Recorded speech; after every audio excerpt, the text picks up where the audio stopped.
XP Pen was a complete unknown to me until they reached out via email about a month and change ago. Apparently, they're just now re-entering the Western market and are looking to establish themselves as a new competitor in the growing space of low-cost Wacom alternative vendors online. To that end, they sent me their highest-end device available, the Artist22HD, for review. How does it stack up to the other alternatives I've reviewed, as well as the likes of Wacom? Let's take a look. The Artist22HD is an example of the highest end one can get right now when looking at Cintiq alternatives. With a 22-inch IPS panel at 1080p resolution that recognizes a full 2048 levels of pressure, you can't do any bigger or any better right now. We've still yet to wait for a QHD alternative to challenge the Cintiq 27, but I have a feeling we're going to be waiting on that for quite a while. Design-wise, the Artist22 is a pretty nice looking device. It conjures up a bit of Apple-esque aesthetics with its all-glass front panel, rounded corners, and flat edges that round out to a more curved backplate to house the internals. Of course, the silver anodized Apple aluminum is swapped out for a matte black plastic to keep the cost down, but the plastics here inspire confidence, not flexing under the touch, and have a textured finish to provide a good grippy feeling in the hand. It's a lot like a bigger, more elegant UG1910B, the last Cintiq alternative I took a look at. You can click here if you want to watch that video.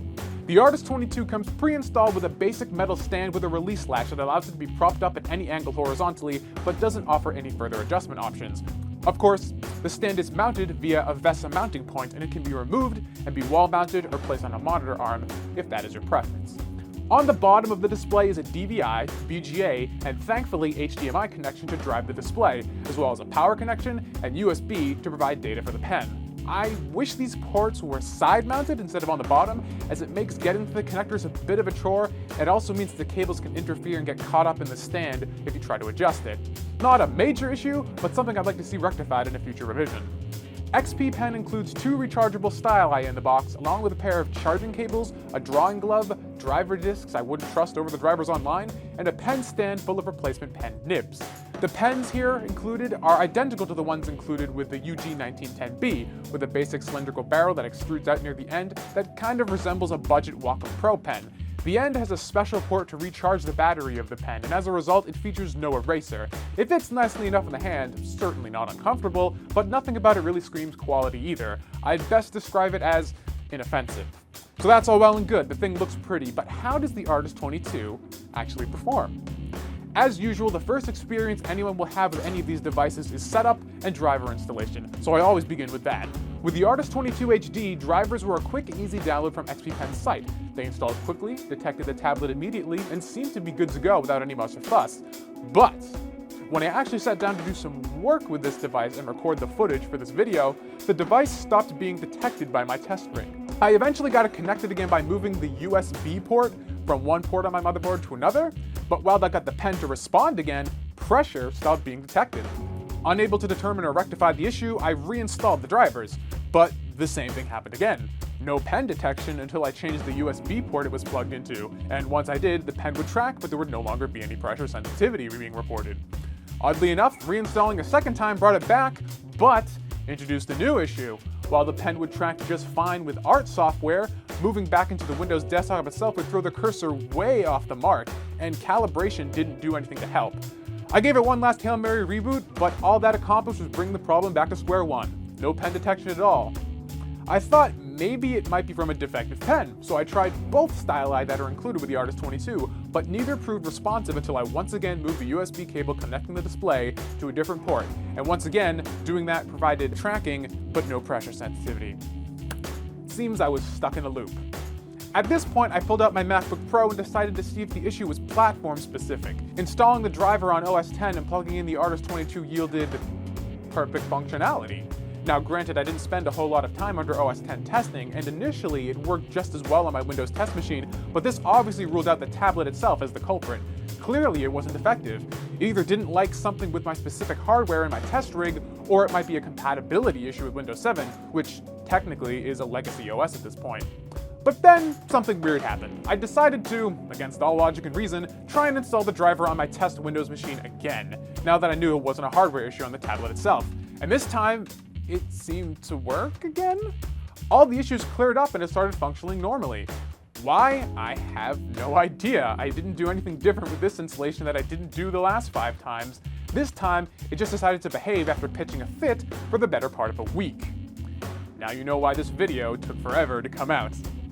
Anyways, looking at the options available with the driver reveals little surprises. It's essentially identical to the other drivers released most of the other Cintiq alternatives I've looked at here, providing the basics like a pressure curve editor, hotkey mapping on the pen, and little else. Moving on to pen performance. Ignoring the initial driver snafu, pen experience was excellent. Lines were clean, tracking was fast, and the pressure registration was great, rarely failing and giving a high degree of control from thin to thick strokes.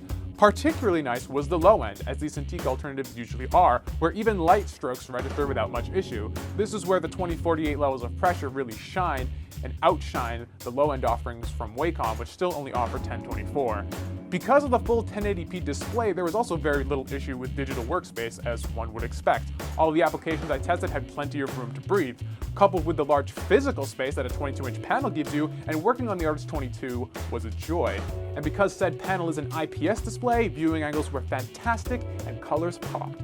There's still noticeable pixelation when working though, as 22 inches at 1080p is far from what we call a retina class display if you want to borrow some Apple pseudo terminology, but it's usable and probably quite familiar if you're already used to using a 20-something inch display. Resistance from the pen against the display when drawing was about what you expect from a plastic tip stylus against raw glass. It's smooth and slippery. Never to a detriment, but you aren't getting any of the textured grit feedback you get on paper or on some Wacom displays.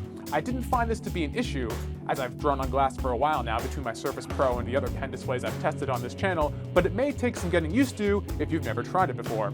Overall, the pen performance of the Artist22 performed at the top end of the pack of Cintiq alternatives I've tested, blowing past the GC185 and sitting pretty much with the UG1910 and UC Logic SP1001, with pressure performance feeling basically identical to the former.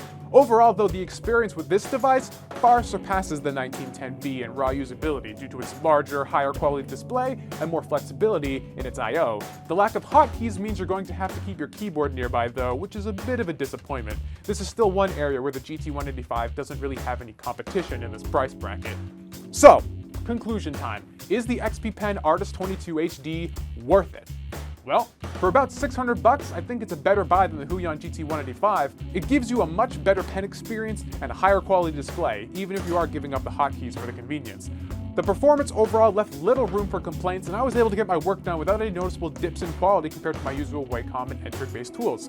The Artist22 is probably the best Cintiq alternative I've tested yet, which, granted, isn't all that many, but credit where credit is due. But then, there's the issue of drivers. See, this is the kind of thing that makes these things so difficult for me to recommend to everyone without hesitation, and it's what all these manufacturers really need to start working on. Experiences like this, even if it's seemingly a random occurrence, once again showcases a company that needs to make sure their driver experience is bulletproof. Less tech-savvy individuals would have just assumed their new $600 tablet had died on them and thrown a fit all over your Amazon product page. And that's the last thing you need when you're trying to enter a now crowded market on the low end to dethrone a name that is synonymous with this product category on the high end. Because of issues like this, and so many people being ill-equipped to handle them if they arise, I can only wholeheartedly recommend the XP Pen Artist22 to the enthusiast that knows their way around a PC, or at least knows someone else that does in case you run into the issues I did. If you aren't, or don't, you're kind of going to be at the mercy of your rig, and that's a damn shame because driver issues aside, this is a fantastic drawing device that is certainly worth considering. If you want to keep seeing more product reviews like this and more videos from this channel, I would really appreciate any help on my Patreon. And I'd also like to thank all of my patrons who made this video possible. Craft Isabel, thank you so much for contributing to this channel. I really appreciate it. Jack Kendall, you're awesome, man. Thank you so much for your continued support. Matthew Chapdelaine, I don't know if I'm butchering your last name. You're a new patron, thank you so much. William Eisenrose, you've been a long supporter on me on both of my channels, so thank you very much for being here. Jeremy Smith, thank you so much for your help. And Jason Potter, you're awesome, man. Thank you for helping Rebel Pixels grow. So my name's Tommy Oliver. You guys have been watching Rebel Pixels, a channel all about empowering and impassioning the DIY creator here on the web. If that's you and you live and die by your art, you need to hit that subscribe button down below and join the rebellion. Every week I make new videos just like this, whether it's product reviews on some Cintiq alternatives, Wacom alternatives for the budget-minded creative like myself, Or they can be motivational videos, kind of advice I've learned the hard way on trying and struggling to be an artist here on the web. So if that sounds like something you're interested in, hit the subscribe button, give this video a thumbs up if you thought it was good and helpful, give it a thumbs down if you thought it sucked. If you thought it sucked, let me know why, so I can improve and make the next video better. So until next time, I'm Tommy Oliver, this is Rebel Pixels reminding you guys we might be indie, but that doesn't mean that we're alone. Catch you all next week.